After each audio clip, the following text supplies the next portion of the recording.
नमस्कार मित्रांनो, स्वागत आहे आपल्या यूट्यूब चॅनलवर। आपल्या चॅनलवर नवीन असाल तर चॅनलला सबस्क्राईब करायला विसरू नका, जेणेकरून नवीन माहिती तुमच्यापर्यंत लवकरात लवकर पोहोचेल। तर विद्यार्थी मित्रांनो, आपण आज या व्हिडिओमध्ये पाहणार आहोत की लेखा कोशागार भरती यांच्या ज्या वेगवेगळ्या विभागामध्ये ज्या भरती आयोजित केल्या होत्या त्याची आता आफ्टर नॉर्मलायझेशन ही PDF प्रसिद्ध झालेली आहे। त्याचप्रमाणे ही PDF तुम्हाला कोठे पाहायला मिळणार आहे, त्याचप्रमाणे कोणाचे किती मार्क वाढलेले आहेत ही संपूर्ण माहिती आपण या व्हिडिओमध्ये देणार आहोत। त्याच्यामुळे व्हिडिओ तुम्ही शेवटपर्यंत पहा।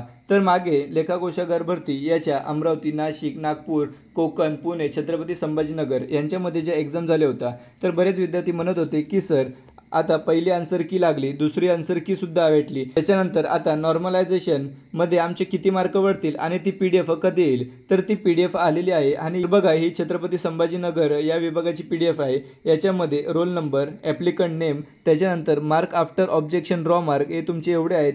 त्याच्यानंतर आफ्टर नॉर्मलायझेशन तुमचे किती मार्क वाढलेले आहेत। तर बऱ्याच विद्यार्थ्यांचे काही जास्ती मार्क वाढलेले नाही आहेत। तर आपण बघू शकतो की या विद्यार्थ्याला 136 मार्क आहेत आणि त्याचे फक्त 1 मार्क वाढलेले आहे। तर काही विद्यार्थ्यांचे 88 वरून 84, 110 वरून 108 असे मार्क कमी सुद्धा झालेले आहेत। म्हणजे जर तुम्ही एक लक्षात घ्या की नॉर्मलायझेशनमध्ये फक्त मार्क वाढतातच असं नाही आहे, तर मार्कसुद्धा कमी सुद्धा होऊ शकतात। आता तुम्ही म्हणाल की सर आमचे मार्क कसे कमी झाले, तरी नॉर्मलायझेशन प्रोसेसमध्ये एक फॉर्म्युला असतो आणि त्या फॉर्म्युलानुसार ते सर्व हे प्रोसेस करत असतात। त्याच्यामुळे आपण त्याच्यावर आक्षेपसुद्धा घेऊ शकत नाही। त्याचप्रमाणे आता बरेच विद्यार्थी म्हणतील की सर आम्हाला वेगवेगळ्या विभागाच्या या PDF पाहायच्या असतील तर ते कुठं पाहायला मिळतील। तर बघा मित्रांनो, हे आपलं टेलिग्राम चॅनल आहे, स्पर्धा परीक्षा अपडेट विथ शुभम आणि मी अधिकारी असा लोगो आहे। या आपल्या टेलिग्राम चॅनलची लिंक यूट्यूबच्या डिस्क्रिप्शन बॉक्समध्ये सुद्धा भेटणार आहे। तुम्ही इथे आल्यानंतर आपल्या टेलिग्राम चॅनलला जॉईन करून घ्या, कारण की स्पर्धा परीक्षा उपयुक्त असणारे सर्व मटेरियल तसेच नवीन भरतीबाबत सर्व माहिती तुम्हाला येथेच मिळणार आहे। जर तुम्हाला काही डाऊट असतील तर इंस्टाग्रामची लिंकसुद्धा दिलेली आहे, त्याच्यावर तुम्ही मला मेसेज करून विचारू शकता। तर बघा, येथे आल्यानंतर आपण लेखा कोशागार भरती यांच्या छत्रपती संभाजीनगर, त्याचप्रमाणे कोकण विभागाची PDF ही अपलोड होत आहे। त्याचप्रमाणे जर बघितलं तर पुणे विभाग, नागपूर विभाग या सर्वच विभागाच्या आपण PDF आफ्टर नॉर्मलायझेशन PDF प्रसिद्ध केलेले आहेत। त्याचप्रमाणे तुम्ही एवढं नीट लक्षात घ्या की अमरावती आणि नाशिक विभागाच्या PDF अजूनही आलेल्या नाही आहेत, परंतु त्या आज किंवा उद्या या 2 दिवसामध्ये येतील। त्याच्यामुळे आपलं टेलिग्राम चॅनल जॉईन करून घ्या पुढील अपडेटसाठी।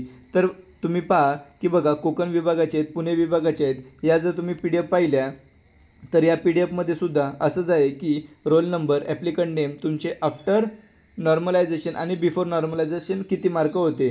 तर याच्यामध्ये सुद्धा बघा 92 मार्क होते, त्यांचं 1 मार्क वाढलं आहे, 102चे 104। म्हणजेच लेखा कोशागार भरतीमध्ये नॉर्मलायझेशनचा एवढा काही जास्ती इफेक्ट झालेला नाही आहे, हे याच्यावरून गृहीत धरले जाते। कारण की फक्त 2 ते 3 मार्क असेच नॉर्मलायझेशनमध्ये वाढलेले आहेत। परंतु जर आपण दुसऱ्या परीक्षांमध्ये जर बघितलं, नॉर्मलायझेशनमध्ये 10 ते 15 मार्क, कोणाकोणाचे 20 ते 25 मार्क वाढलेले असतात, परंतु लेखा कोशागार भरती याच्यामध्ये जास्त काही मार्क वाढलेले नाही आहेत।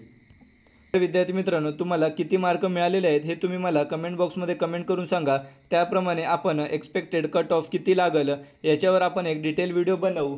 तुम्हाला सांगू इच्छितो की आपलं टेलिग्राम चॅनल आहे, या चॅनलला जॉईन करून घ्या, कारण की आपण इतरही विभागाचे म्हणजे आज आपण नवी मुंबई महानगरपालिका यांची रिस्पॉन्स शीट उपलब्ध झालेली आहे, त्याचप्रमाणे वेगवेगळ्या ज्या भरती असतात, करंट अफेअर असतात, या सर्वच माहिती आपण इथे अपलोड करत असतो। त्याच्यामुळे आपल्या टेलिग्राम चॅनलला जॉईन करायला विसरू नका। व्हिडिओ आवडल्यास व्हिडिओला लाईक, शेअर आणि सबस्क्राईब करायला विसरू नका। धन्यवाद।